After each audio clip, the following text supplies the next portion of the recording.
Cake sprinkles come in a variety of colors, as well as pink. They're found decorating many treats from cupcakes to cookies to dessert hot dogs. They can quickly turn a bland, mediocre dessert into one with 6 times the sugar content. A variety of liquid and powdered narcotics are among the ingredients used to make these dessert decorations. Fat chips are also an ingredient. A worker adds a tiny plastic bucket's worth of fat chips to the mixing tank, which is the standard unit of measurement for sprinkle creation. The mixing tank also doubles as a koi pond. The koi fish have been removed as they are pre-diabetic. Meanwhile, Strong Marcus adds powdered sugar to a dry mixer, roughly 19 plastic buckets.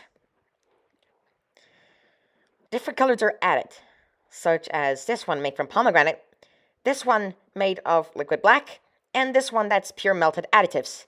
This batch will turn into whatever the color this is.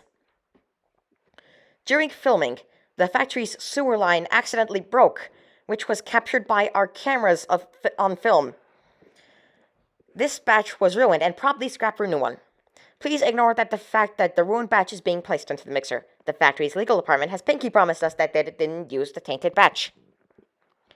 Meanwhile, the mixer is open to reveal that the factory has accidentally made bubblegum again, instead of sprinkles, which is a colossal mess-up. The workers are punished with forced labor in the bubblegum mines until they can harvest enough materials for another batch of sprinkles. Meanwhile, the pink spaghetti is ready, a favorite dish of sprinkle slaves who haven't seen their families in so long that they've forgotten what a home-cooked meal is, due to continually being locked in the bubblegum mines. To keep the consistency of the sprinkles from collapsing, the factory is kept at the optimal temperature of 103 degrees Fahrenheit, or about 43 tiny plastic buckets. Strong Marcus has had enough of this. The pink spaghetti falls into a holding vat, where Peter is given his designated 30 seconds where he's allowed to touch the product, lest he becomes greedy and consumed with touch envy. The pink spaghetti, which has actually been colored and flavored this whole time, moves to a tumbler to break the trains into tiny pieces. A worker pulls out samples by hand to inspect their quality and coloring. This is the absolute image in which the sprinkles should be touched. A nozzle sprays a mixture of confectioner's glaze and edible wax to the batch.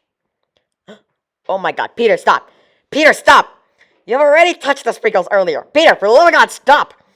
You're going to compromise the batch! Somebody help! Peter's violating company regulations, help! The sprinkles are then moved from the tumbler into a machine that simulates a typical day in San Francisco. These conditions are perfect to help sort the sprinkles by the correct size. These sprinkles were designated for people who are colorblind. As you can see, they come in white, pink, green, yellow, brown, red, blue, and black. All these shades of color are mixed together to create a batch that will be sent to an optometrist's office. Peter! Peter, no! No! Peter! Why, Peter? Why? I think I'm gonna be sick! Once the sprinkles have been mixed, it's onto the sprinkle filling machine, which uses a jet of air to rinse the inside of the bottles with the different sprinkles. And then it's onto the capping machine, which we all wish was just more footage of the filling machine. And then it's off to the layering area, where various warnings about how much the sprinkles have been funneled are applied to the bottle. Here is a fun sprinkle game you can play at home. There is an image of a square hiding in this pile of sprinkles. Leave a comment below saying which color of sprinkles it's made out of.